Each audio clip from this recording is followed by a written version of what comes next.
preguntarles es como una especie de entrevista que yo le haría a Jackie sobre su libro, ¿no? Filosofía existencial para terapeutas, y uno que otro curioso de la colección Sentido. Es autor entonces él de este libro, y entonces, bueno, le vamos a pedir a Jackie primero agradecerle su presencia aquí en el Colegio Internacional y que nos platique un poco sobre el libro. Bueno, primero quiero disculparme que traigo una gripa desde anoche, justo platicaba eso con Francisco. Y las gripas, no me llevo muy bien con las gripas, entonces, perdón un poquito si necesito toser o algo por el estilo, ¿no? Gracias por la oportunidad. Les confieso que cuando estaba ya por venir hacia acá, tenía la fantasía de que iba a haber, que probablemente vamos a tener la sala vacía, ¿no? Porque tenía la idea de que, pues, venimos a una institución cuyo foco es principalmente el psicoanálisis, y entonces, como el foco de mi libro es hacia la perspectiva existencial, en un momento pensé que a lo mejor podría ser de poco interés. Entonces, verles aquí, se los agradezco mucho. Muchísimas gracias. Me pone contento a pesar de la gripa. Gracias, Jack. Lo que les puedo decir es que es un texto que a mí me ha dejado muchísimo. Es un texto muy noble para mí. Es un texto que no nació con la idea de ser un libro. Yo me formé mientras estaba estudiando mis estudios de psicología. Me sentía un poco decepcionado o incómodo con la perspectiva que me daban en la escuela donde yo estudié, que estudié en la UIC, en la Universidad Intercontinental, porque sentía que me daban una mirada muy estrecha, que no me permitían abrirme mucho a otro tipo de perspectivas. Y entonces entré a estudiar filosofía. Y entonces hice simultáneamente las carreras de psicología y de filosofía, aun cuando, les confieso, la carrera de filosofía no la terminé. Tuve que elegir en algún momento, llegué hasta el sexto semestre. Terminé la carrera de psicología al mismo tiempo que iba en sexto semestre de la carrera de filosofía. Y ahí, en ese momento, decidí mejor comprometerme de lleno con mi formación psicológica. Entonces empecé a hacer mi maestría y una formación como terapeuta Gestalt. Y entonces como que me clavé de lleno en ese asunto. Pero cuando ya estaba yo practicando como terapeuta Gestalt, mi terapeuta constantemente me señalaba que me recomendaba que leyera un libro de Irving Yalom. ¿Conocen a Yalom? Bueno, él me recomendaba mucho que leyera a Irving Yalom. Y cuando leí a Irving Yalom me movió todo el tapete del mundo y me fascinó. Y entonces quise profundizar más en toda la perspectiva de Yalom. Pero una vez que leí todos sus textos, quise más, ¿no? Soy bastante goloso en ese sentido. Y entonces busqué y no encontraba nada. Finalmente lo encontré a él, le escribí, tuve algún intercambio de mails con él y fui a tomar un curso que él daba. Al final del curso, un poco atrevido, lo invité a cenar y él, más atrevido aún, aceptó. Y entonces cenamos juntos y en la cena yo le comenté que me interesaba muchísimo profundizar en una mirada más filosófica de la terapia, que me interesaba muchísimo lo filosófico y que me sentía un poco no cómodo con una tendencia casi exclusivamente médica dentro del mundo de la psicología, que me sentía más afín a una mirada más filosófica de la psicología e inclusive de la psicoterapia, y que quería aprender más.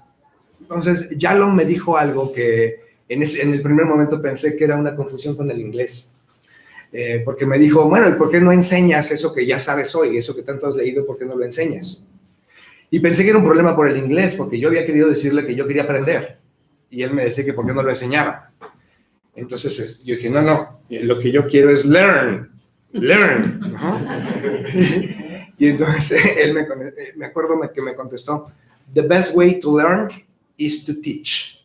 O la mejor manera de aprender es enseñar. Claro. Y entonces me sentí retado un poco por sus palabras y le pregunté que si me ayudaba a hacer un programa de estudios para impartir un curso de la filosofía existencial a terapeutas. Él accedió. Entonces, me ayudó a hacer un programa. Básicamente, hice el programa que a mí me hubiera gustado estudiar como alumno. Y después de tener el programa, empecé a impartirlo. Y era un curso que originalmente duraba 1 año, en donde asistían terapeutas gestalt, rogerianos, humanistas en general, logoterapeutas, sistémicos, cognitivo-conductuales y también psicoanalistas. Entonces, fue un curso que a la gente le empezó a gustar mucho. Empecé a abrir más y más cursos de pronto porque había gente que me los solicitaba. Y yo tenía mis apuntes en un cuaderno. Me acuerdo un cuaderno que era todo completito, de 200 páginas el cuaderno, y eran mis apuntes del curso. Y había ocasiones en que los alumnos me hacían preguntas que no sabía responder. Y entonces, como me sentía un maestro comprometido y tenía más tiempo del que tengo ahora, entonces me iba a estudiar de inmediato las preguntas que me hacían, y las respuestas las anotaba en fichas que intercalaba en el cuaderno. Y con el tiempo los alumnos me hacían preguntas a mis respuestas, entonces que tenía que seguir estudiando, y entonces lo apuntaba en post-its, ¿no? Y los post-its los pegaba en las fichas que ponía dentro del cuaderno, ¿no? Y entonces empezaba a hacer un cuaderno bastante gordo, ahí todo medio semi-organizado. Y les confieso que en una ocasión, yo creo que de haber andado tan enfermo como ahora, porque en una ocasión dando clase, se me cayó el cuaderno. Salieron volando las fichas, los post-its, algunas hojas se arrancaron. Y entonces me costó muchísimo trabajo organizarlo de nuevo. Al estarlo organizando pensé que era buen momento mejor para pasarlo en limpio. Y entonces me dediqué a pasarlo en computadora. Cuando estaba pasando en la computadora me descubrí que ya llevaba más de 300 páginas escritas. Y entonces pensé, ¡ah! Esto tiene cuerpo de libro. Y aquí está. Entonces, en realidad son mis apuntes, ¿no? Este libro son mis apuntes para el curso de filosofía existencial para terapeutas, que al principio el curso estaba exclusivamente para terapeutas. O sea, no recibía yo personas que no fueran terapeutas, de la corriente que fuera, pero que fueran terapeutas. Y con el tiempo las personas que asistían al curso me empezaron a decir, oye, fíjate que mi hermano tiene yo le cuento del curso y tiene muchas ganas de entrar al curso, pero pues él es administrador de empresas. Y alguien me decía, fíjate que mi novia tiene también muchas ganas de entrar al curso, pero ella apenas está estudiando psicología. Y me empezaron a decir, yo al principio les decía, no, esto yo lo planeé para terapeutas, no, solo para terapeutas. Pero me insistieron tanto que terminaron convenciéndome. Y entonces abrimos el curso a Carrera. Yo creo que esos son como el 40%, y un 60% de gente que es psicóloga o terapeuta. Y la sorpresa es que las personas que no son terapeutas y psicólogos podían aportar mucho desde un punto de vista diferente, no la misma visión, y enriquecer enormemente el curso.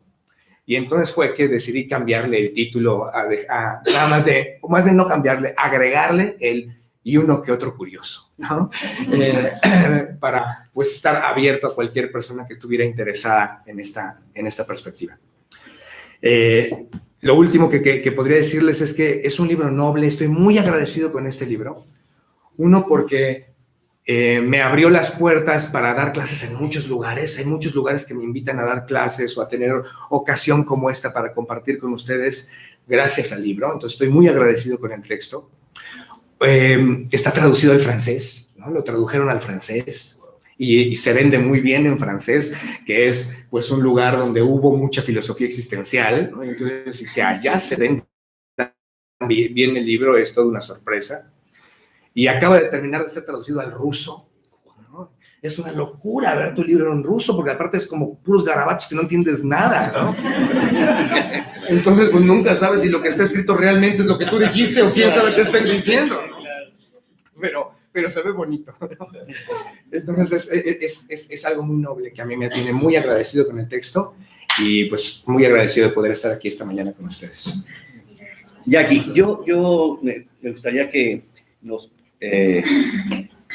platicaras un poco de, como bien dices, tenemos aquí a un público bueno, muy heterogéneo en términos de niveles, hay de licenciatura, hay de maestría. Como bien dices, es un colegio muy enfocado a lo psicoanalítico, pero sé que tu libro está siendo usado en los cursos básicos de la licenciatura aquí.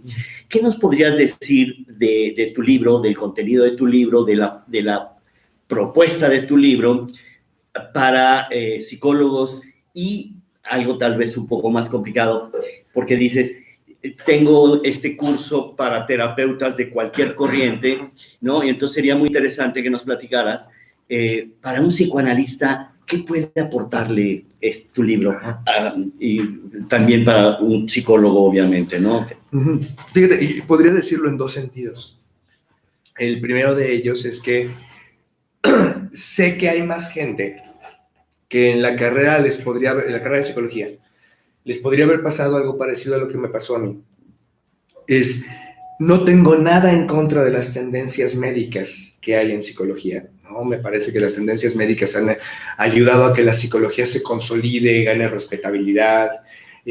Hoy en día, creo que mundialmente es considerado un saber serio, un saber valioso en muchos sentidos. Entonces, me parece importante la perspectiva médica. Sin embargo, creo que es importante también para los psicólogos en formación, en la licenciatura en psicología, tener una buena base filosófica, porque la base filosófica nos ayuda a tratar de entender mejor la manera como pensamos, la manera como construimos nuestras ideas, la manera como el otro que viene a pedir nuestros servicios construye su propia forma de pensar o su propia forma de estar en el mundo. Entonces, creo que desde ahí es muy útil tener una mirada filosófica para cualquier psicólogo. Y que además no podemos no tener una perspectiva filosófica. De todos modos la tenemos, pero podemos tenerla de una manera poco explícita o poco clara. Entonces, desde ahí creo que el libro invita a tener mucho más clara nuestra mirada filosófica, nuestra perspectiva filosófica hacia nuestro trabajo, nuestro quehacer como psicólogos. En particular, aunque el libro se centra en la filosofía existencial, creo que es una invitación a cualquier mirada filosófica de entrada. Lo segundo que quería comentarles es en particular hacia la mirada existencial. Irving Yalom, él tiene una mirada de lo que él le llama la psicoterapia existencial. La perspectiva que tiene Yalom de la psicoterapia existencial es que no es un enfoque por sí mismo. Aunque hoy en día hay un enfoque per se llamado psicoterapia existencial, la mirada de Yalom no está en ese sentido. La mirada de Yalom es que cualquier terapia, cualquiera, llámese psicoanálisis, terapia cognitivo-conductual, logoterapia, terapia gestáltica, etcétera, cualquier terapia, cualquier enfoque puede enriquecerse muchísimo en la medida en la que se convierte en un enfoque existencial. Es decir, que habría un psicoanálisis existencial, una gestalt existencial, un humanismo existencial, una terapia cognitivo-conductual existencial, etcétera, porque sería una perspectiva que intenta profundizar a la luz de la filosofía existencial. Entonces, creo que eso también es una ventaja del libro y creo que por eso ha sido tan noble y ha sido aceptado en muchos diferentes campos, porque ofrece la posibilidad de profundizar, al menos un poco. Perdón, nomás un segundo. Necesitamos que hablen al micrófono. Porque se está transmitiendo aquí junto. Caray, claro. Muchas gracias. Gracias. ¿Así? Bueno. Es este. Ok. Gracias, Carlos. Ahí nos avisan si se oye. Sí, se oye mejor. 1, 2, 3. Ya, sí. Gracias. Ya. Los que están parados, si quieren, aquí junto está la pantalla y se está transmitiendo y hay lugar. Wow. Hay más gente. Allá van 2-1, aquí vamos 2-0.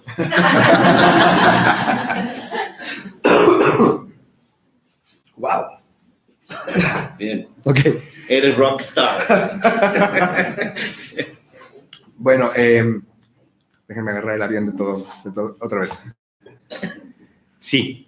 Entonces, la mirada existencial, curiosamente, afortunadamente para mi parecer, porque a mí es una mirada que me gusta mucho, La mirada existencial ha permitido profundizar el trabajo terapéutico, independientemente de la corriente, independientemente de la forma de pensar o independientemente de la aproximación teórica del terapeuta. La perspectiva existencial ayuda a profundizarla, ayuda a tener una mirada en cierto sentido más amplia. Hoy en día yo me defino a mí mismo como psicoterapeuta existencial. Sin embargo, antes les comenté que me formé originalmente como terapeuta Gestalt, y cuando empecé a hacer mis estudios para preparar el libro, pues estaba yo muy metido en la mirada existencial, y casi sin excepción, mis pacientes empezaron a decirme: Jackie, ¿qué traes últimamente? Andas filoso. o me decían: es que últimamente nuestras sesiones son tremendas, o sea, nos vamos hasta la cocina. Y es cierto, la perspectiva existencial nos ayuda a eso. Nos ayuda a tener una mirada muy profunda, muy íntima de la existencia humana. Entonces, en ese sentido, más allá de etiquetas en cuanto a orientaciones teóricas, metodológicas del trabajo terapéutico, puede aportarnos una profundización, puede aportarnos una mirada humana, cercana, que a todos, por uno u otro lugar, nos toca. Déjame decir un ejemplo muy básico. La perspectiva existencial se ha interesado, por ejemplo, en temáticas como la finitud y la muerte. Es decir, en la manera como la finitud a todas y a todos nos golpea o nos afecta en algún sentido. No solo la muerte como tal, que ya es un tema cuchi, ¿no?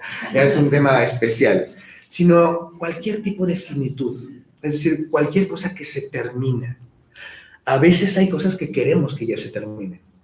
Yo me acuerdo cuando estaba en licenciatura en psicología en el último semestre se me hizo eterno, yo ya quería que se terminara. Entonces, a veces hay cosas que queremos que se terminen. Ya queremos que termine una semana que ha sido muy pesada. Y hay cosas también, o aspectos, que no queremos que se terminen.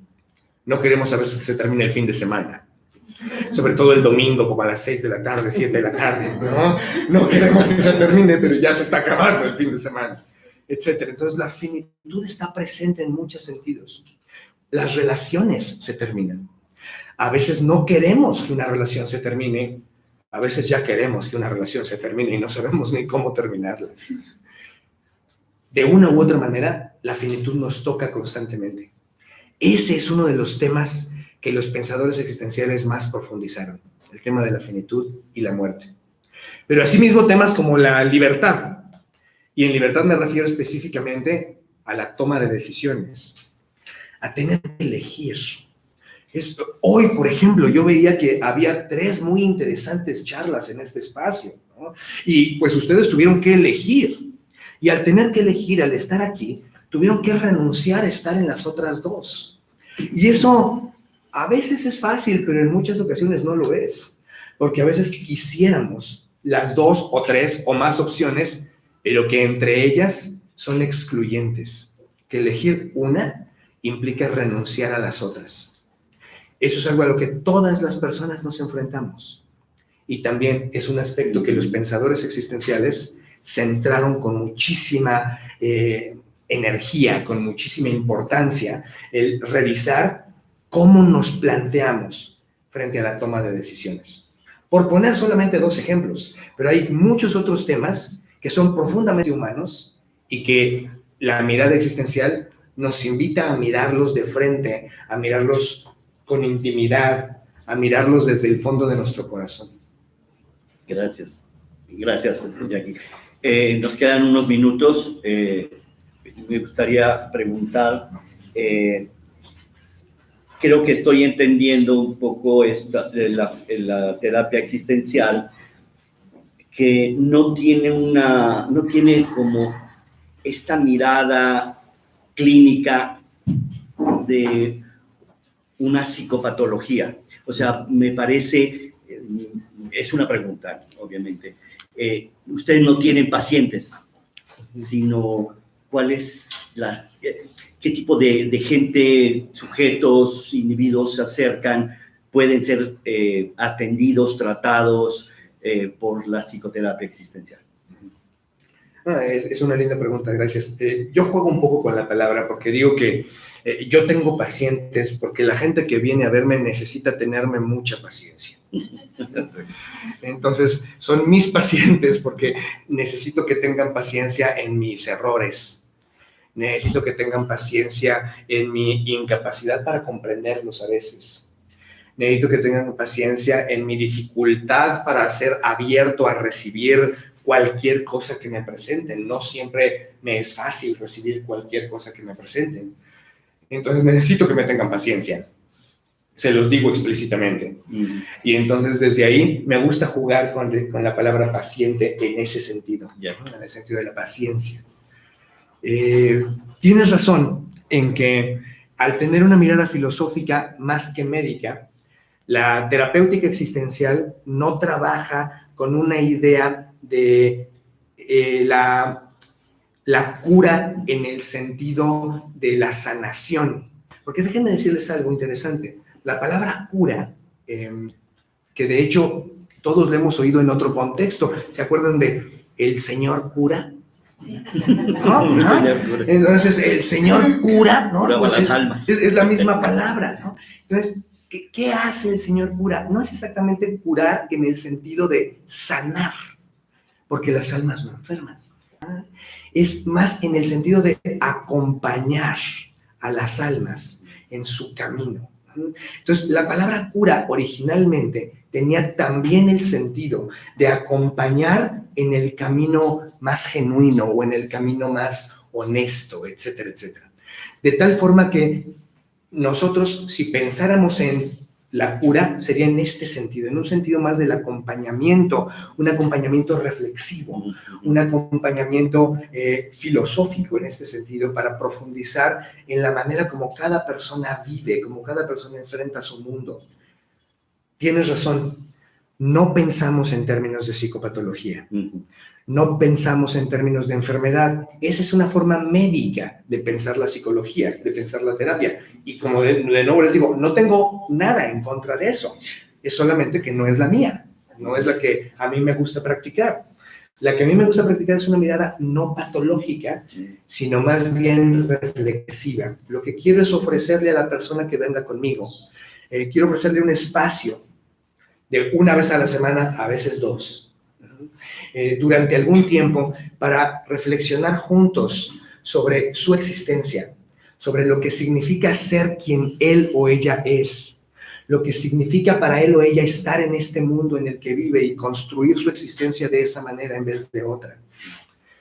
A veces los alumnos nos dicen, pero si ofreces algo así, entonces quizá las personas no van a querer pagarnos, dicen, porque las personas que vienen con nosotros están esperando una transformación, están esperando una mejoría de su estado sintomático, etc. Es verdad que muchas veces las personas vienen desesperados buscando una mejoría, absolutamente cierto. Sin embargo, no es mi experiencia ya hoy en día de cerca de 20 años de practicar, intentando aplicar este modelo. No es mi experiencia de la gran mayoría de personas lo que les produce estar propiamente en terapia o en análisis existencial o lo que sea.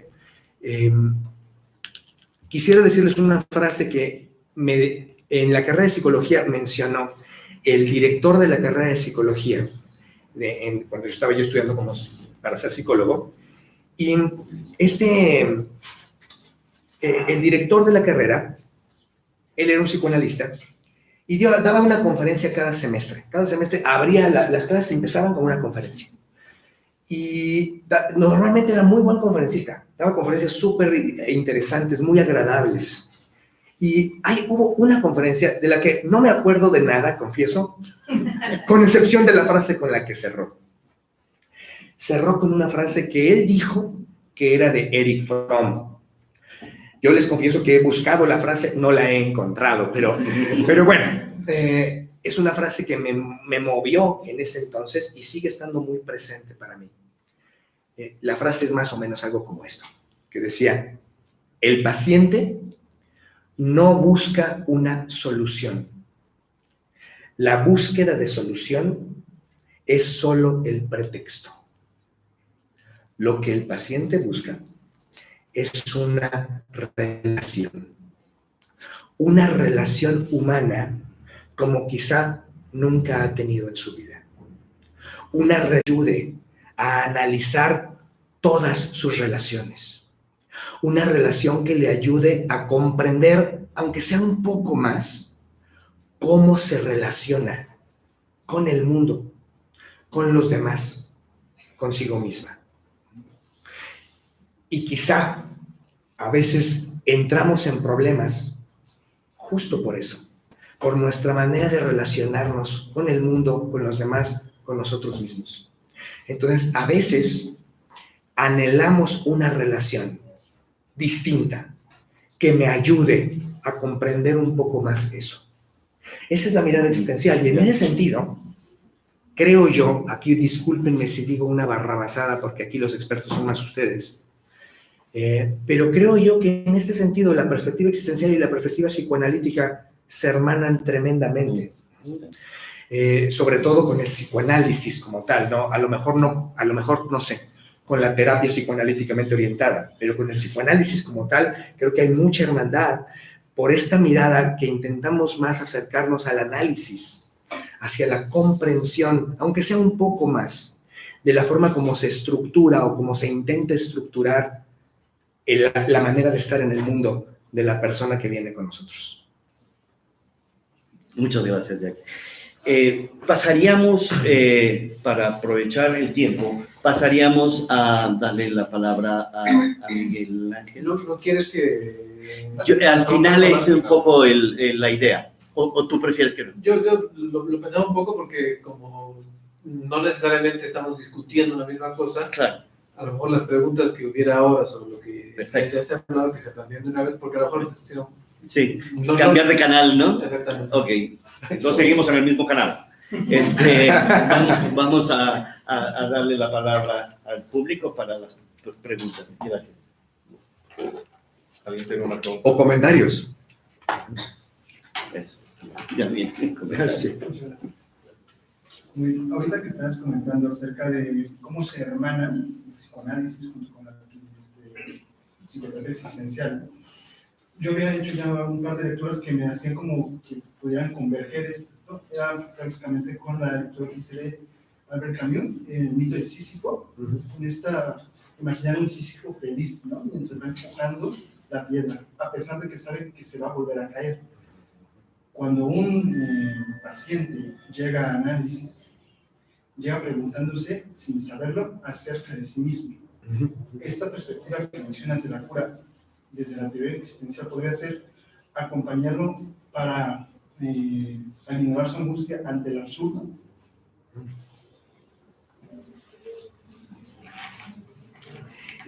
Sí, no. Sí, acompañarlo a que descubra las formas como hasta el momento se ha echado mano para enfrentarse al absurdo, para enfrentarse a esta vida en donde constantemente subimos piedras que se vuelven a caer. Porque creo que eso lo hemos vivido todas y todos. Todas y todos hemos tenido experiencias que nos esforzamos tratando de lograr algo y de repente ya no lo logramos. Y nos volvemos a esforzar para tratar de lograrlo y una vez más no lo logramos. Y a veces esperamos lograrlo de una vez y para siempre, lograrlo de una vez definitiva. La filosofía nos invita a pensarlo de otra manera. Nos invitaría a pensarlo, ¿y si fuera un asunto de la condición humana, que siempre estamos levantando una piedra que de todos modos se va a volver a caer? Y le haríamos honor a aquella canción, ¿de acuerdan? De tropecé de nuevo y con la misma piedra, ¿no? Porque es verdad, Yalom dice que la psicoterapia debería de llamarse cicloterapia. Porque las personas suelen enfrentar el mismo asunto una y otra vez. Entonces, más que ayudarle a que resuelva el asunto, más que ayudarle a que resuelva su angustia, en el sentido de ya no angustiarse, esa es la parte del no, es más bien acompañarlo a ver si puede encontrar nuevas formas de comprender y a partir de ahí de desarrollar nuevas estrategias para enfrentar la piedra que se le va a volver a caer, para enfrentar la angustia que se le va a volver a presentar. Porque desde el punto de vista existencial, la angustia no se resuelve. La angustia es uno de nuestros compañeros más fieles a lo largo de nuestra vida. Pero hay diferentes tipos de angustia, diferentes niveles de angustia y diferentes formas de enfrentarnos a la angustia. Kierkegaard, ya que hablaste de Camus, déjame hablarte de otro. Kierkegaard tiene un texto bellísimo que se llama El concepto de la angustia, que lamentablemente, se los recomiendo muchísimo, pero traten de encontrar la editorial Austral, porque existen varias editoriales y lo que yo me he encontrado es que en otras editoriales el libro está traducido de una manera difícil. O sea, la traducción del texto se siente árido, no se entiende, es complicado. En la editorial Austral tiene una diferente traducción, una traducción mucho más bella y más fácil. Ahora, el concepto de la angustia de Søren Kierkegaard, trata Kierkegaard ahí de acercarse a comprender cómo es la angustia para el ser humano. Y concluye con una idea con la que comparto completamente. La idea dice algo así como: la humanidad lleva siglos tratando de aprender a no angustiarse. Siglos con muy poco éxito, porque seguimos angustiándonos y a veces parece que cada vez más. En vez de ello, quizá lo que tendríamos que hacer es aprender a angustiarnos. Ahora, déjenme decir algo. Aprender a angustiarnos no significa andar buscando angustias, ¿eh? No, ya bastantes angustias nos da la vida como para andar buscando más, ¿no? No, aprender a angustiarnos significa en este sentido aprender a enfrentar, a tolerar en ocasiones o a desarrollar diferentes formas de estar frente a la angustia. Me parece muy sabio esto de Kierkegaard. En vez de tratar de aprender a no angustiarnos, ¿qué tal si buscamos formas de angustiarnos que provoquen que la angustia sea el principal motor de nuestro desarrollo? Porque piénsenlo un poquito.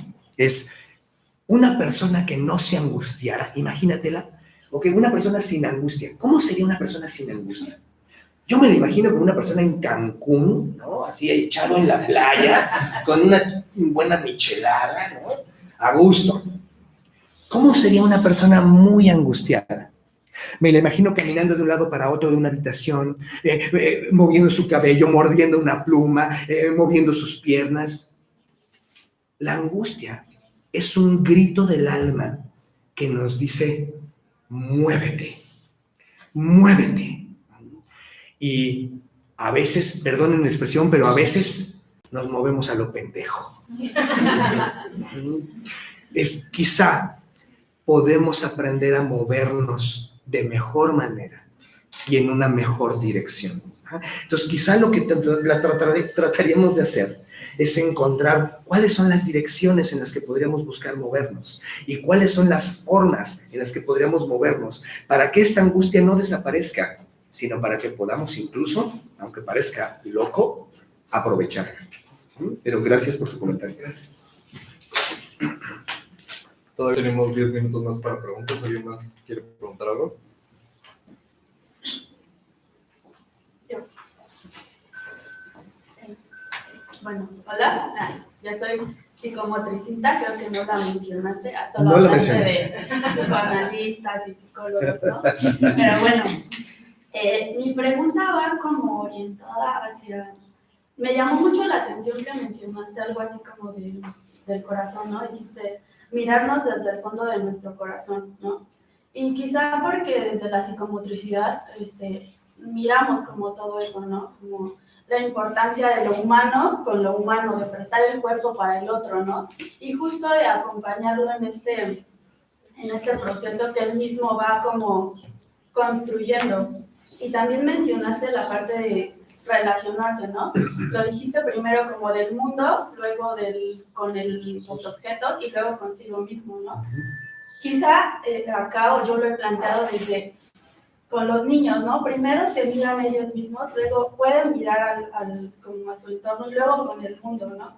Pero entonces estamos como en esta época de todo rápido, de todo fugaz, ¿no? En el que Líquido. la madre ya no se detiene a amamantar al niño, ¿no? Está amamantándolo y está con el teléfono.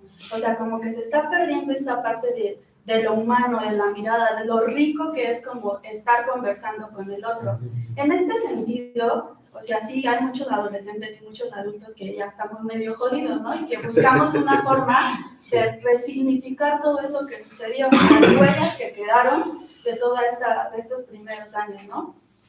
Pero entonces, esta parte de lo existencial, ¿cómo se podría aplicar, pero desde los niños? O sea, para que no lleguen como a esta etapa ya como bien destruidos, o sea, sino cómo, o sea, desde la infancia, o sea, cómo se podría orientar para que encuentren como su camino sin la necesidad de estarse moviendo como para llenar ese vacío que le representa como el otro, como esa mirada, esa búsqueda de la mirada, pero atendiendo justo al deseo del otro, no justo como pudiendo reconocer su deseo.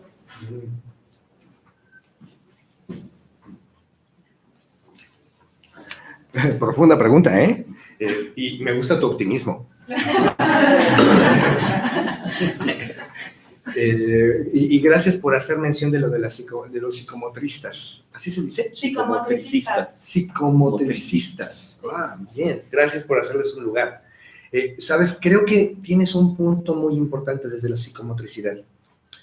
Lo mencionaste al hablar de el encuentro de lo humano con lo humano, porque una de las cosas que más tenemos a nivel de lo humano con lo humano es el cuerpo. Efectivamente, ¿no? El cuerpo está completamente presente en todo lo que hacemos, porque no hay un ser humano sin cuerpo. Quizá para aquellas personas que tengan la creencia en que en algún momento dejamos el cuerpo, ¿no? Eso que deja el cuerpo ya no es un ser humano, sería otra cosa, ¿no? Pero lo humano es siempre relacionado con el cuerpo. Entonces, estoy de acuerdo contigo en que algo que necesitamos es partir de incluir el cuerpo. Y de hecho, la conversación que están teniendo en el auditorio, según viene el programa, tiene que ver con el cuerpo. Es la importancia de incluir el cuerpo en nuestro trabajo con el otro. Y cuando digo incluir el cuerpo, es incluir también mi cuerpo. Es que mi cuerpo esté presente desde todo mi cuerpo, atendiendo también a todo el cuerpo del otro como su forma de estar presente en el mundo. Pero tú hablaste de los niños en particular, ¿no? Y de tu optimismo de cómo lograr que los niños no lleguen a ser estos adultos jodidos que hoy en día somos, ¿no? Bien, te decía que me gusta tu optimismo porque hay una esperanza en tu pregunta. ¿Te fijas? Hay la esperanza de encontrar una forma de que trabajando con los niños logremos protegerles o de alguna manera darles herramientas para cuando lleguen a este momento en donde estamos nosotras y nosotros, tengan como una mejor habilidad para enfrentarse incluso a la liquidez de nuestro mundo, ¿no? A la rapidez, a lo acelerado, a esta fugacidad además que enfrentamos constantemente. No estoy seguro de saber responderla, ¿sabes? Honestamente, porque es un tema para reflexionar muchísimo, merece todo un simposio al respecto, ¿no? Lo que te puedo decir es que quiero compartir tu esperanza. Te confieso que no la comparto todavía del todo, ¿sabes? Hay una parte de mí en donde digo, puta, está difícil, o sea, ¿cómo diablos, no? En este mundo, ¿cómo diablos? Pero comparto por lo menos el deseo de tener tu esperanza de que logremos hacer algo con los niños para eso. La terapia existencial, la mirada existencial, aunque no sea terapia existencial, en cualquier otra forma de terapia, la mirada existencial tiene algo que aportar, incluso desde los niños. ¿Por qué tiene algo que aportar? Porque nos va a invitar a estar presentes con el otro. Entonces, quizá tú como, discúlpame, psicomotricista, tú como psicomotricista tienes más conciencia de esto, justo porque estás muy atenta a tu cuerpo y al cuerpo del otro y a la manera como se mueve en el mundo a partir del cuerpo.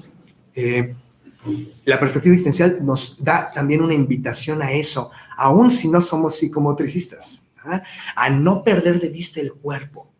Y como psicomotricista, puede apoyarte a tener también una mirada filosófica del cuerpo, incluso porque nuestros cuerpos dialogan, aunque no digamos nada verbalmente. Nuestros cuerpos están dialogando todo el tiempo.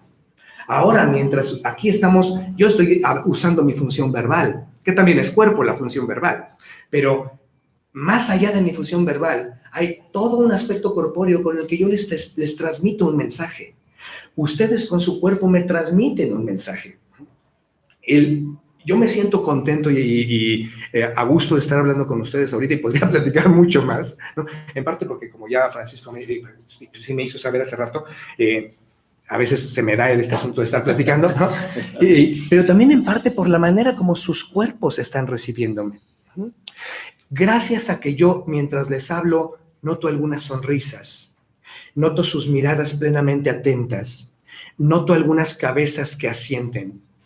Es que me siento cómodo hablándoles de esta manera. Si mientras yo les hablara yo notara expresiones de este tipo, sí, en el teléfono todo el tiempo, etcétera, estaría sintiéndome muy nervioso, estaría sintiéndome muy angustiado, sin saber qué hacer con mi angustia. La angustia de ya me quiero ir. Exacto. Ya me quiero ir. Porque nuestros cuerpos están conversando todo el tiempo. Entonces, la invitación es estar atentos a cómo estamos conversando cuerpo a cuerpo las 24 horas. Conversamos con el mundo, porque yo estoy conversando con la silla, en mi manera de acomodarme, en qué tanto uso o no uso el respaldo, etcétera. Tengo una conversación con la silla, tengo una conversación con la mesa, con el micrófono, etcétera. Entonces, es una invitación desde la perspectiva existencial a poner atención en las diferentes conversaciones. Existencialmente hablando, decimos que la existencia es un diálogo. Una conversación a diferentes niveles y dimensiones. Es una invitación a ponerle atención a eso. Y sí, ya me está entrando tu optimismo. Creo que si hacemos eso desde los niños, quizá, logremos algo también para la vida adulta. Gracias. Bueno, esto concluye esta primera sección y ahora le damos la palabra a Miguel Ángel Bautista, que nos va a comentar el artículo de intersección entre psicoanálisis y filosofía. Uso este. No, ese por favor, porque están transmitiendo al otro. Bueno, primero me inquieta que sigue viendo gente parada y sentada en el piso. No sé quién traerse bancas de allá o algo, porque me da un poco de angustia.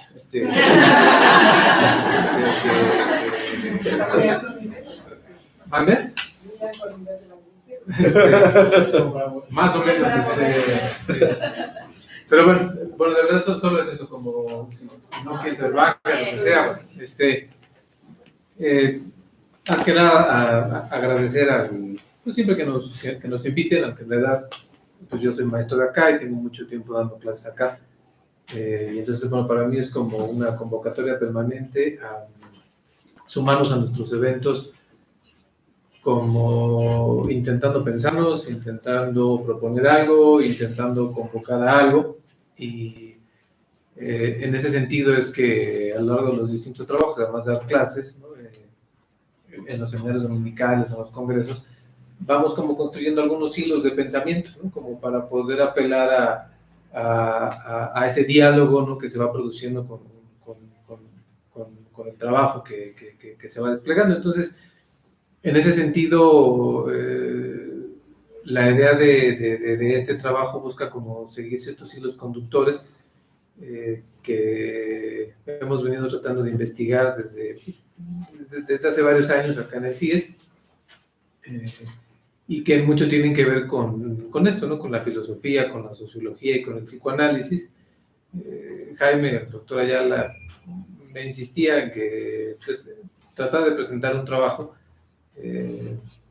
y la verdad es que no soy alguien que fácilmente se dé por escribir artículos o textos, entonces En general lo mío es como dar clases y estar en la clínica y por eso es que yo ni siquiera me senté tan convocado porque no es propiamente un documento formal, sí es el resultado de investigaciones o de un trabajo de intentar pensar permanentemente, ¿no? Y entonces así es como cuando llegamos acá, Jaime me decía, oye, ¿por qué no les hablas de, ¿no?, de Zizek o Zizek, no sé esloveno, entonces está difícil pronunciarlo, porque es un autor, es un filósofo que a lo mejor he escuchado, Slavoj Žižek,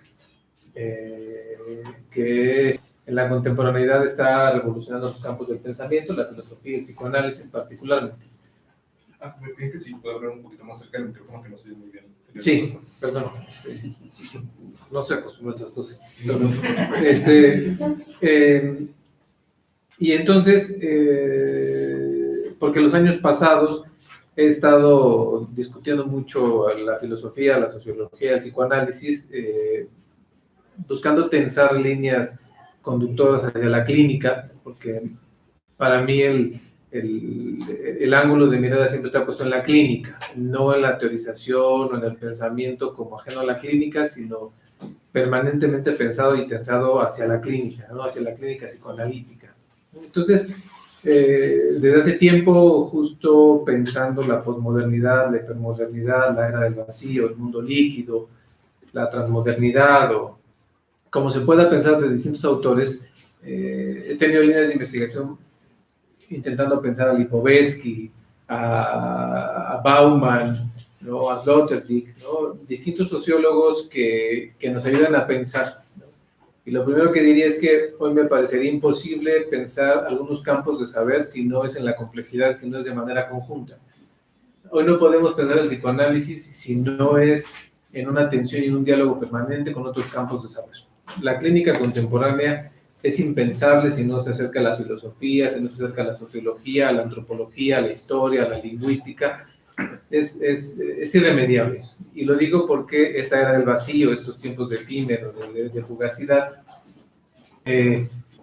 implican un repensar al sujeto con el que se está construyendo un espacio posible. Entonces, a partir de ahí es que ha habido estas líneas de pensamiento cercano a estos filósofos, y entonces la provocación inicial era pensar con algunos filósofos para seguir pensando la clínica contemporánea con estos filósofos muy recientes. Pienso en Zizek y pienso en Byung-Chul Han. Sé que es un nombre medio difícil, es un coreano que también está siendo bastante estudiado en lo reciente, es un filósofo coreano que estudia en Alemania, tiene 8 o 10 textos que me parecen fundamentales. Y en los años recientes he estado pensando con esos filósofos, intentando acercarlos al psicoanálisis, pensando en el sujeto de la clínica que nos enfrentamos, ¿no? Pensando en las vicisitudes, o lo que se llama hoy las sintomatologías de la posmodernidad, la clínica del vacío, la clínica del narcisismo, la clínica del acto, la clínica del derrumbe.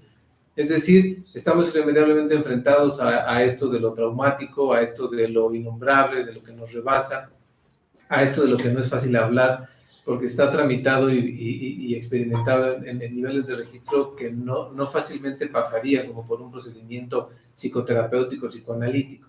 Entonces tenemos que repensar profundamente la condición de cada uno, ¿no? La condición humana, la condición subjetiva, porque si no solamente estaremos reproduciendo dispositivos psicoterapéuticos como pensados en epistemologías, en temporalidades que ya no hacen resonancia con los objetos que somos ahora, que soportamos o que intentamos soportar ahora, ¿no? Freud hablaba del malestar en la cultura, ¿no?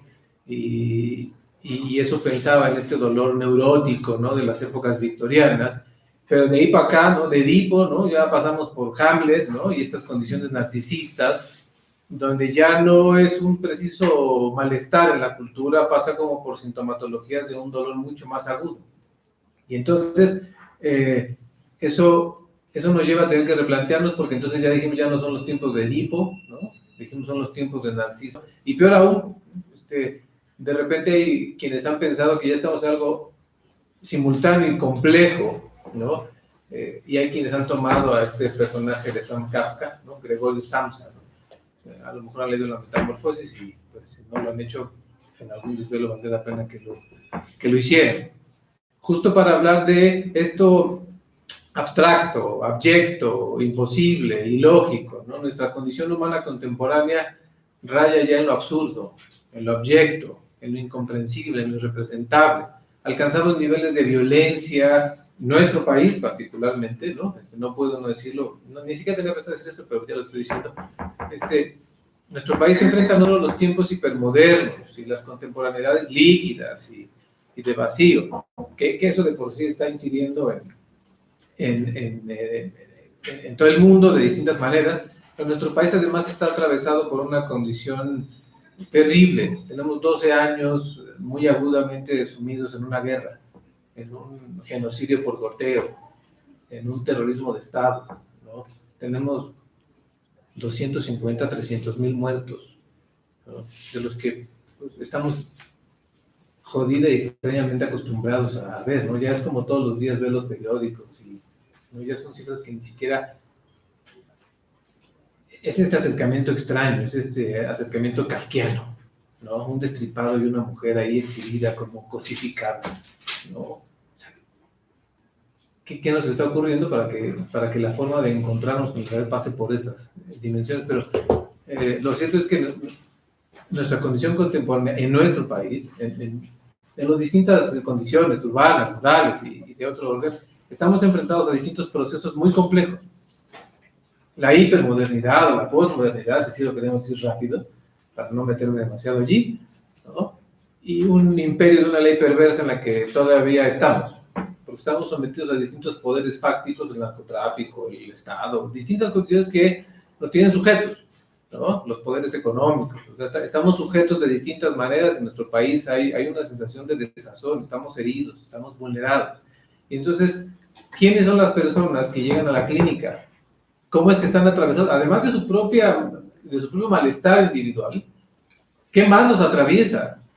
¿Cómo pensamos? ¿Cómo nos pensamos? Porque si no apelamos a eso, podemos solamente hacer un reduccionismo y seguir como en lo intrapsíquico, como en lo intrasubjetivo, y dejamos de lado lo interpsíquico, la intersubjetividad, y además esta relación fundamental con eso, con lo social, con la cultura, con el arte. Entonces, desde ahí surge mi preocupación permanente desde hace muchos años en estar intentando pensar, porque mi trabajo fundamentalmente ha sido desde lo institucional en distintos campos, con las adicciones, con las personas en reclusión, con la psicopatología dura o psicopatología negra, o como se le quiera a lo mejor hasta peyorativamente decir, ¿no?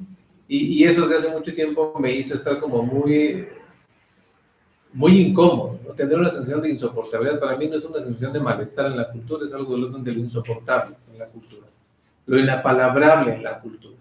Estamos atravesados de una manera en la que no podemos hablar, ¿no? Y entonces tenemos una convocatoria profundísima, ¿no? Porque los dispositivos clínicos, así como están, así como nos vienen en los libros, no alcanzan. De por sí que es bastante cabroncito, ¿cómo aplico la teoría en la clínica, ¿no? Es una pregunta que uno no para de escuchar, ¿no? Ah, sí, Lacan, qué chingón, pero muy bien, ya me sé los 23 tomos, y sí, la escansión, ¿no? Y entonces uno dice, ¿qué es eso?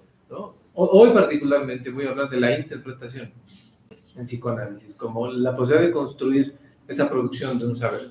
Pero ahorita voy para allá. Voy a tratar de irme así chingón para no entonces, pero para mí es importante los distintos ejes que tensan lo que quiero transmitirles, ¿no? Para que no se diluya solo como una idea metapsicológica o filosófica, sino que esto está pensado en la clínica. Yo permanentemente estoy pensando en los pacientes que estamos atravesados, o los humanos, o los sujetos que estamos atravesados por un montón de circunstancias de las que no podemos hablar, de las que ni siquiera somos tan claros que estamos atravesados. Y que entonces ahí es donde la convocatoria a distintos campos de saber es urgente. Por eso insistía, no podemos hacer clínica psicoanalítica ni cualquier orden clínico si no es a partir del pensamiento complejo y del pensamiento crítico. Y es desde allí de donde estoy permanentemente, desde el psicoanálisis, mirando en distintas direcciones para poder acercar y dialogar con distintos campos de saber que nos permitan concebir respuestas. Y lo más grave para todos nosotros, y lo que sea que nos haya convocado a estar aquí, cosa que agradezco también profundamente, porque hay una oferta importante de mesas, y bueno, qué chingón que estén aquí de verdad, y sobre todo como en estos temas tan complejos y tan alucinantes, ¿no? De verdad, gracias por estar aquí, por poder permitirnos intentar dialogar. Insistía, no sé qué los trajo acá, ¿no? Pero muy seguramente están convocados desde algún lugar de lo clínico y de lo humano, porque psicomotricistas, psicólogos, psicoanalistas, psicoterapeutas, de alguna manera, y aunque no estuvieran en esos campos, de todas maneras están aquí por algo, y que los convoca desde lo humano. Y muy seguramente un alto porcentaje cada uno de ustedes trata con lo humano, en su día a día, en las instituciones, en un consultorio, en una escuela, en un hospital, y eso ya nos interpela de una manera irreductible. O sea, no nos podemos hacer güeyes, ¿no? No podemos ser reproductores de teorías. Cada uno de nosotros necesita ser un agente dinámico que puede estar pensando los dispositivos que construye, los discursos que lo atraviesan para producir un espacio clínico de trabajo, un espacio de tratamiento desde cualquier enfoque. Entonces, ya no podemos renunciar y cerrarnos a no pensar lo que hacemos. Y el camino privilegiado para pensar lo que hacemos es la filosofía. O sea, la filosofía es fundamental. A mí me parece que no se puede ser clínico, psicólogo o en otro campo de saber, pero si pensamos en la aplicación clínica de los dispositivos psicológicos, hoy día no se puede pensar la clínica o ningún acercamiento a lo humano si no está pensado desde la filosofía, ¿no? Porque si no, solamente nos podemos quedar atrapados en ciertos campos de saber, intentando reproducir lo que ahí está contenido. Y si no podemos pensar un campo de saber desde otro campo de saber, pues difícilmente no estamos como pudiendo atravesarlo. Solamente estamos intentándolo reproducir. Y es una provocación, porque más pues entenderé que eso, que hay personas de licenciatura, de maestría, y entonces, bueno, pues es una provocación permanente. No se puede no ser, de alguna manera, un investigador, una investigadora permanentes. Es urgente que así sea. Porque si no, insisto, podemos estar muchos años intentando reproducir un modelo que no tensamos, que no problematizamos y que no cuestionamos. Desde ahí es la provocación, esa es mi intención permanente de transmisión académica, de transmisión clínica, dejarlos mucho más angustiados. Y eventualmente, si hacemos un circuito, bueno, pues yo los angustio y a lo mejor es intentar buscar caminos, pasar algo con esa angustia. Hay coincidencias, porque la angustia es el motor del tratamiento, se dice en psicoanálisis, ¿no? Y es porque justo la angustia no va a desaparecer nunca, ¿no? Pero bueno, hay que empezar a dar cuenta que también hay distintos tipos de angustias. Hay angustias simbólicas, hay angustias más originales, hay angustias fragmentarias, hay angustias de dilución, o sea, hay angustias que sí nos pueden llevar a algo, digamos, o que pueden ser pensadas, y hay angustias que nos atraviesan de una forma bastante compleja, ¿no? Y que se convierten en dolor psíquico. Más que angustia, es un dolor psíquico, es un dolor que nos atraviesa, que justo no puede ser una angustia simbólica, ¿no? Y entonces ahí empiezan, ¿no? Una gran diversidad como para poder abrir el asunto. Bueno,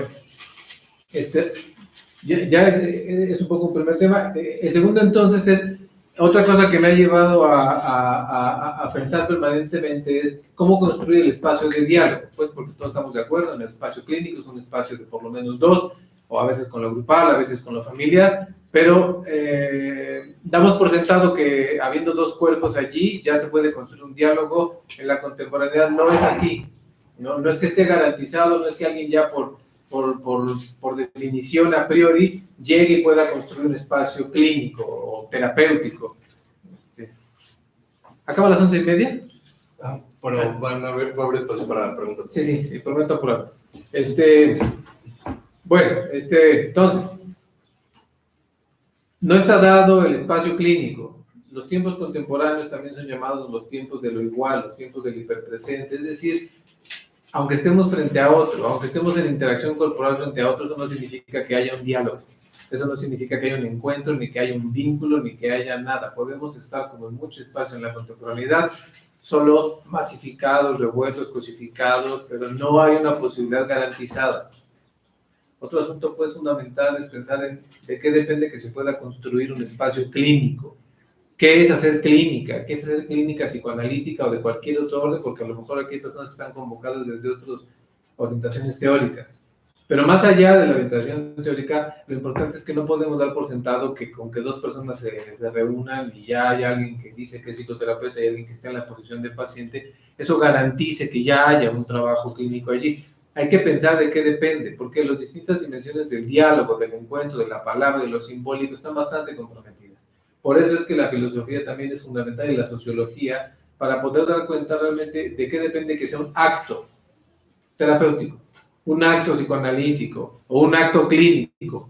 Y ya no solo un acto, ¿no? Vamos a empezar, meto otra palabra, un hecho psicoanalítico o un hecho subjetivo o un hecho humano, ¿no? Como lo dice Paul Ricoeur, que es uno de los sujetos que les echaron salpicado, porque al paso que voy, nomás voy a dejar toda la mitad. Entonces, las condiciones contemporáneas, la clínica, ¿no? La clínica en nuestro país, de qué depende que se construya el espacio analítico y de qué depende que se construya esa famosa dialéctica, porque parece simple, ¿no? Parece simple que dos personas que hablan a un nivel como racional y cognitivo pueden como llegar a algo, y eso tampoco está garantizado. Todas esas provocaciones me llevan a pensar el dispositivo psicoanalítico y el dispositivo clínico, intentando dar cuenta cómo necesitamos pensarlo y cómo cada uno puede hacer un propio recorrido para construir su práctica clínica, desde la disciplina que quiera, pero lo que no podemos es no tener, o sea, la mínima convocatoria ética es poder construir articulaciones de pensamiento que tensen lo que hacemos y que lo dudemos permanentemente. Allí sí Kant pues, no deja de tener lugar fundamental, dudo luego existo. Solo cuando estamos haciéndonos la de pedo, solo cuando estamos descentrándonos y estamos pensando en lo que hacemos, solo cuando se duda, ahí es solo cuando existimos. Porque cuando yo digo, o sea, ya cuando yo soy lo que digo, entonces ya no soy eso, ya desaparecí. Cuando pienso y me pregunto, ¿por qué dije lo que dije? En ese momento es que existo, dudo, luego existo. Entonces, nosotros, teóricos de la sospecha, también le llaman a los psicoanalistas, ciertas escuelas de filosofía, necesitamos dudar de todo hasta de nuestra sombra, de nuestros actos, porque ahí es donde está la posibilidad, y entonces particularmente lo que tenemos que dudar es de lo que hacemos clínicamente. Esa es nuestra condición ética mínima, no solo como clínicos, sino por el país en el que estamos. Necesitamos tener una duda permanente de que si lo que estamos haciendo tiene una consistencia epistemológica, una consistencia clínica, desde algún lugar, ¿no?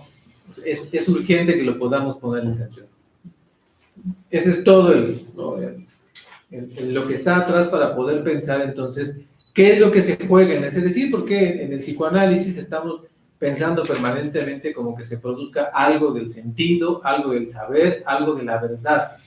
No de una verdad, no de la verdad o de una verdad genérica, sino de una verdad, de la verdad que puede atravesar a un sujeto. Y el psicoanálisis, en contraste con la psicoterapia, no olvidemos esto, y una cosa no es que sea estrictamente mejor que la otra, la psicoterapia, incluso la psicoanalítica, pone más su mirada en buscar que el sujeto pueda como atravesar algo que lo aqueja, ¿no? Y sí hay como una mirada puesta en la idea como de que enfrente algo, de que resuelva algo que lo aqueja. El psicoanálisis, como noción, no necesariamente está preocupado por el que atraviese el malestar. El psicoanálisis está más preocupado porque se pueda producir un saber, una comprensión del sujeto. Eso eventualmente puede permitir que algo el sujeto haga con eso que lo aqueja, pero no estamos preocupados no estamos preocupados por desangustiar al paciente o por rápidamente ocuparnos, y ahí coincido con lo que dice Jackie, nos distanciamos de las disciplinas médico-biológicas porque la psicología, que está más cercana a la medicina, a la biología, está más preocupada por ese orden natural de la cura, en términos como de hay una enfermedad, pues que se cure de esa enfermedad, y no es que eso esté mal, pero eso apela, digamos, como a un orden de atención, y el psicoanálisis y la filosofía están mirando en la condición humana, no centrándose en la resolución de un síntoma. Estamos pensando en lo humano y en el sujeto, el humano, para posibilitar una comprensión. Entonces, digo todo esto pues para poder ir dando cuenta que van teniendo distintos estatutos, la clínica de la psicoterapia y la clínica del psicoanálisis. También hay psicoterapia psicoanalítica, digamos como en esas tensiones. Entonces,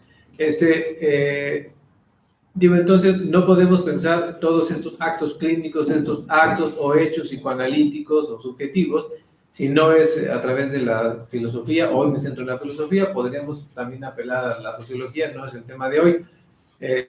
La filosofía es un campo de saber mucho más antiguo, mucho más amplio, que evidentemente el saber mismo, el psicoanálisis, digamos, aparece, ¿no?, en una suerte de tensión de diálogo. Freud, como lo saben, era médico, pero también estaba muy interesado en la filosofía, la antropología y la literatura.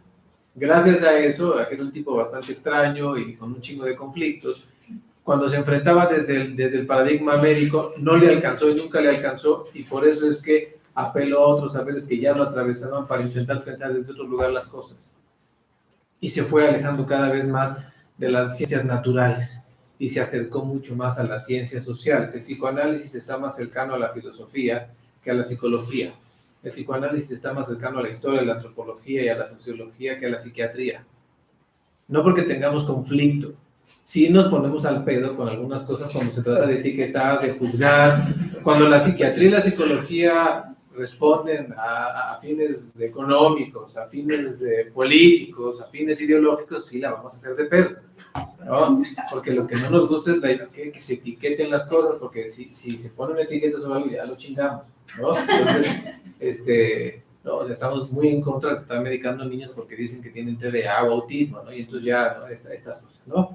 De eso estamos perfectamente en contra. No estrictamente la psiquiatría como tal, pero sí como de ciertos planteamientos que hace la psiquiatría. Otro asunto. Entonces, el psicoanálisis se inserta, digamos, o puede tensarse con la filosofía desde muchos lugares. Freud y Lacan, evidentemente, dialogaron profundamente con los filósofos de su tiempo. Ese es un primer momento. ¿En qué filósofos pensó Freud y con quién dialogó? Y está Brentano, y está Frege, y está Husserl. Filósofos a los que Freud se acercó y con que algunos de ellos fueron sus maestros.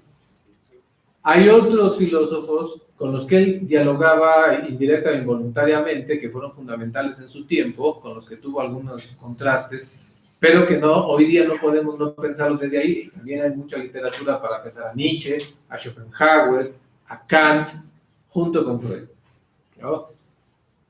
Lacan evidentemente toma un gran trabajo, tiene un diálogo profundo con Hegel, por ejemplo, y así, ¿no? Podríamos decir entonces que hay un momento central de los autores con los que estos propios fundantes, digamos, personas fundantes del psicoanálisis, se acercan a la filosofía. Y entonces hay otros filósofos que ya los discuten y hay otro tipo de tensiones, ¿no? Y entonces pienso ya en los estructuralistas o los postestructuralistas. Hay otras dimensiones donde el psicoanálisis dialoga pues con la filosofía, ya no propiamente los autores pensando en la filosofía, sino filósofos pensando en el psicoanálisis. No puedo mencionar a todos porque ya por eso no tengo tiempo, ¿no? Pero pienso en Deleuze, en Levinas, pienso en autores fundamentales para pensarlo. Y un tercer momento contemporáneo, ¿no?, en las escuelas lingüísticas también. Y pienso en filósofos contemporáneos que transitan entre el psicoanálisis y la filosofía. Y pienso en Slavoj Žižek, que tiene una formación, es un gran filósofo, pero además es un psicoanalista. Por eso su saber es tan importante. Y este coreano, Byung-Chul Han, que también es filósofo y está atravesado por el psicoanálisis. Hoy ya tenemos este nuevo orden de saber, donde hay sujetos de esta magnitud, que ya en su producción de saber ya hay un diálogo permanente de de filosofía y psicoanálisis. Bueno, y me centro muy rápidamente en lo que sí les quiero transmitir el día de hoy. Me tomaré 5 o 10 minutos solo para hacer unas aproximaciones, ¿no? Cuando pensamos pues en cómo producir ese saber, estamos apelando irremediablemente como a dónde se produce ese saber del sujeto, ¿no? Estamos entonces hablando de la dimensión psíquica, de la realidad psíquica. La realidad psíquica evidentemente no corresponde a la realidad material, y eso ya es parte de lo que mantiene a los sujetos humanos en un conflicto irremediable. El conflicto es la vida psíquica, la vida mental es conflicto, surge justo del conflicto y así estará. La realidad psíquica no puede dialogar ni se homologa a la realidad material. A partir de allí, entonces, es en la realidad psíquica donde va a surgir una serie de saberes, de discursos, de visiones que atraviesan a los sujetos humanos. El psicoanálisis trata de ocuparse de esa realidad psíquica. El tema es cómo acceder a esa realidad psíquica, porque esto que podemos denominar lo inconsciente, estos procesos que evidentemente Freud postula, esta posibilidad de pensar, y ya existían las nociones de lo inconsciente en la filosofía, por supuesto, ¿no? Él finalmente lo agrupa ya de una cierta manera, ¿no? Y entonces nosotros nos ocupamos de trabajar con las formaciones del inconsciente y con ese saber inconsciente, eso que atraviesa a los sujetos en una dimensión a la que no podemos acceder fácilmente.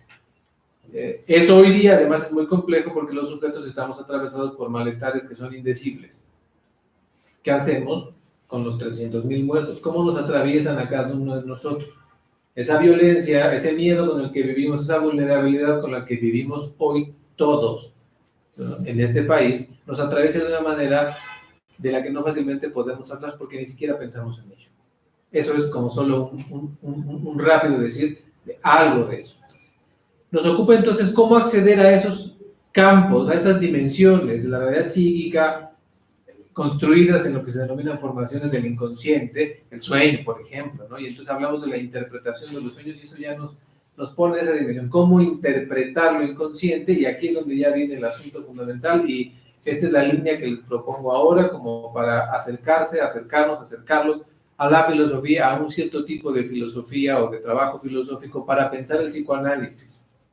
La interpretación, porque parece que nosotros nos dedicamos a interpretar síntomas y de alguna manera, y se piensa que como que es el psicoanalista el que de repente sabe la respuesta y entonces así como que se pone mamón, y entonces el otro habla y ya va sabiendo qué pedo y en algún momento se la va a lanzar, ¿no? Y entonces se tienen muchos mitos y fantasías alrededor de la interpretación. La interpretación es algo que surge del analista.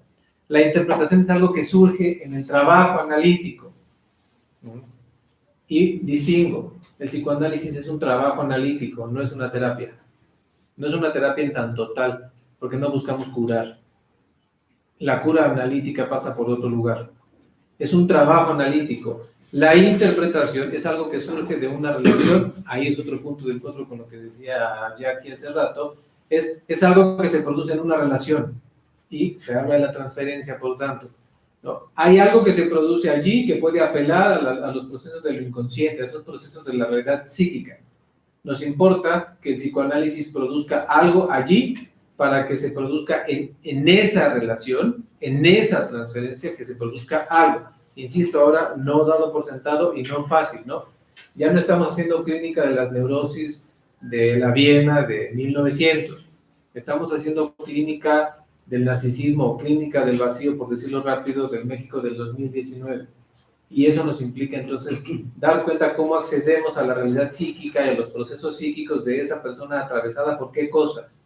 Porque si no estamos buscando encontrar en el paciente lo que vemos en el libro. No se trata de eso, nosotros no hacemos eso. Es construir una posición que permita apelar a eso que atraviesa a ese sujeto, a su realidad psíquica. Y entonces, a partir de ello, la interpretación no es solamente un develamiento como de una verdad que esté ahí dada, porque es una verdad que es hasta inaccesible para el propio sujeto. Y entonces, acceder a esa realidad y a eso que se produce en esa realidad psíquica, ¿cómo se produce cuál es la realidad psíquica de ese sujeto? ¿Cómo se construye? Y la única forma de apelar a esa realidad psíquica es a través del acto psicoanalítico, porque busca provocar para que se pueda producir algo allí. Y esa tensión, ¿no? Porque entonces la interpretación no es algo que sabe el analista, es algo que se produce y que se produce en una tensión muy particular. Y ahí es donde entonces aparece esta disciplina, ¿no? Hermenéutica, lo digo ya rápido, ¿no? La hermenéutica, ¿no? Es es una parte de la filosofía que se ocupa justamente de poder apelar a la comprensión, al sentido, no solo de los textos, ahí la exégesis, ¿no? Parecería más puesta en la interpretación de textos muy específicos, los sagrados, los de leyes. Pero la hermenéutica se acerca por momentos a la exégesis, pero la hermenéutica es una disciplina en sí misma. La hermenéutica tiene que ver con acceder a aquello que está encriptado, que es hermético. Por Hermes, sí, ya se otro que hablamos de toda la mitología griega, ¿no? Pero entonces, la hermenéutica es esa posibilidad de dar cuenta cómo se construye un sentido. Otros lacanianos se pelean mucho con esto porque dicen, no, pero es que tú le vas a imponer, porque entonces tú le quieres dar un rigor formal, o sea, desde la hermenéutica tú le quieres atribuir leyes de sentido desde el lenguaje, y entonces no puedes forzar desde las leyes del lenguaje y desde las leyes normativas de la hermenéutica a la realidad psíquica de ese sujeto. Entonces decimos, no es que la hermenéutica me va a dar cómo debo traducir o cómo debo interpretar. Hay otras hermenéuticas, y lo digo rápido, y piensan dos autores. Un filósofo mexicano que es brutal y que es brillante, que se llama Mauricio Beuchat, que trabaja con algo que se llama la hermenéutica analógica. La hermenéutica analógica lo que significa es cómo podemos construir o pensar en un saber que se produce a través de dos condiciones. Y al sujeto, en su realidad psíquica, lo atravesan muchas tensiones entre dos o más condiciones. Y entonces, la hermenéutica analógica, lo analógico, apela a lo que se produce entre dos cosas. ¿Cómo algo se hace analogable? Análogo tiene que ver con proporción, viene del origen semántico proporción. Y entonces, es entender cómo dos realidades, la psíquica y la material, en donde se hacen proporcionables, porque el sujeto está atrapado psíquicamente en la tensión que se produce entre eso. Y entonces, la interpretación, el acto analítico, es producir un trabajo analógico, esto lo estoy proponiendo, es decirlo así, es un trabajo hermenéutico analógico, porque además lo analógico, ojo, busca poder poner una tensión entre la univocidad y la multivocidad o equivocidad. La univocidad es cuando algo solo significa algo, una cosa solo significa una cosa, ¿sí? Y la multivocidad o equivocidad es cuando algo puede significar lo que sea. Eso está cabrón, ¿te dan cuenta? O sea, son las extrapolaciones del sentido, ¿no? Los seres humanos nos movemos en códigos, en lenguajes, en símbolos, ¿no? Así existimos, así funcionamos. Lo simbólico y la condición humana está construida a partir de disposiciones de lenguaje, de campos semánticos, ¿no? El campo semántico, el campo del lenguaje. Nos importa acceder a ello, pero como ya no solo son lenguajes, por eso necesitamos una hermenéutica que no solo sea una traducción lingüística o una interpretación lingüística, sino una hermenéutica analógica que nos permite encontrar los puntos de tensión entre lo que es equivocidad, o sea, donde no hay posibilidad de ligadura, donde algo signifique algo, y la univocidad, donde una cosa solo significa una cosa. Lo analógico es encontrar esos puntos de tensión, esos puntos de intermediación entre las dos distintas o más condiciones. Esa es la hermenéutica analógica. La interpretación va a surgir de varias tensiones que le ocurren al sujeto. Lo que ocurre entre las instancias, yo, ello y superior, si así lo quieren ver, real, simbólico, imaginario, entre la realidad psíquica y la realidad material del sujeto, entre el analizante y el analista, entre lo que ocurre en el espacio analítico y lo que ocurre fuera del espacio analítico. Es decir, y evidentemente, entre la noción de pasado y la noción de presente, que en el psiquismo, como ustedes lo saben, no están diferenciadas, están revueltas. Acuérdense que en el psiquismo es atemporal, no existe la negación, entonces es un pedo. Porque entonces lo que tenemos es un montón de sucesos que están allí, que no están discriminados temporalmente y que necesitamos poder encontrar la forma de tensarlos porque aquejan al sujeto de tal suerte que ni se da cuenta. Entonces, la hermenéutica analógica lo que buscaría es brindarnos una herramienta a través de lo analógico, de la proporción, que nos permite encontrar una forma posible de pensar esa condición. ¿Por qué digo todo esto? Porque si pensamos solo la interpretación y nos leemos todos los textos clínicos de la interpretación, vamos a estar solamente intentando reproducir una serie de nociones teóricas, pero lo importante es que cada uno de ustedes sea un hermeneuta, sea un alguien que pueda encontrar esa forma particular para esa persona que está delante de ustedes, porque si no solamente vamos a estar imponiendo un saber. hermenéutico, psicoanalítico, del que quieran, y no podemos imponer un saber. Es que se produzca un saber que esté encriptado de una cierta manera. Bueno, ya, eso es rapidísimo con Bishop. Me quedan unos 4 minutos, pensé que a lo mejor no va a haber tiempo para preguntas, pero total, le robamos tiempo al tiempo. Total, estamos con eso de la temporada. Entonces, este último rápido, Paul Ricoeur, un gran filósofo francés que es bestial, hay libros allá abajo de él que están bien interesantes, y Paul Ricoeur, en esa misma tensión, pensando al psicoanálisis, lo que nos dice es, no es cualquier hermenéutica, y él dice es de hermenéutica profunda.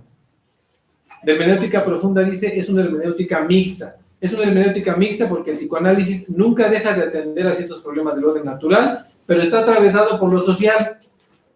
Es una ciencia natural y una ciencia social, porque tiene que ver con hechos de lo físico, del cuerpo, y entonces eso está codificado de una cierta manera y responde a ciertas leyes de la naturaleza. Lo que le pasa al cuerpo responde a las leyes también de la naturaleza, pero no solo. Lo humano no solo responde a las leyes de la naturaleza a través del cuerpo, sino responde a las leyes de lo psíquico construidas a través de los campos semánticos y del lenguaje, porque aquello de que la conciencia es estructurada como un lenguaje, pero no solo somos eso, y entonces Ricoeur dice, no, necesitamos encontrar una forma mucho más compleja, mixta y profunda, dice él, de pensar esta condición tan compleja, porque no solo somos el lenguaje del que habla a lo mejor toda una orientación psicoanalítica o la filosofía, sino también no dejamos de ser cuerpo que está atravesado por condiciones muy particulares, y entonces lo que él nos dice es cómo podemos producir un saber que pueda tensarse entre estas condiciones.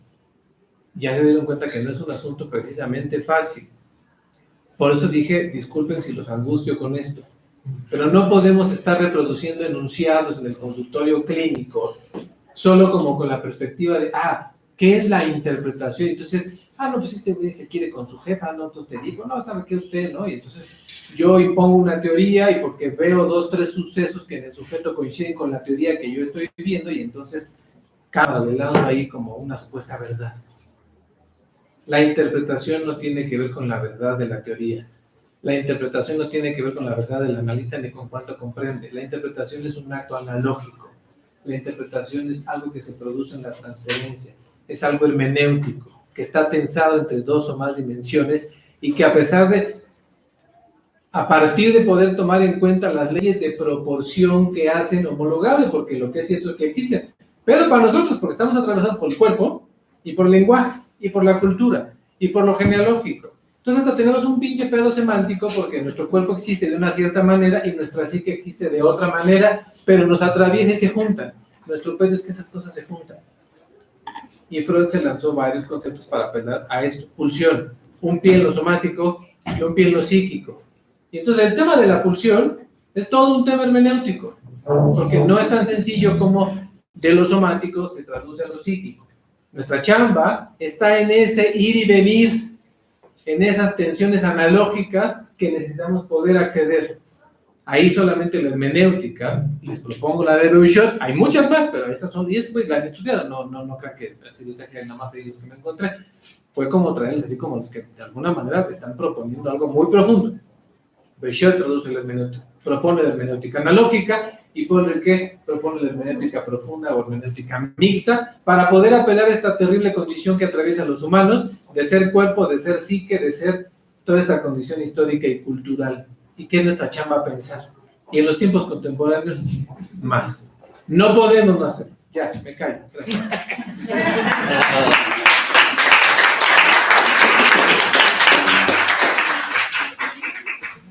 Bueno, muchas gracias. Desafortunadamente no hay tiempo para preguntas, porque la siguiente ponencia también es a las 11:30, pero un aplauso por favor para los ponentes.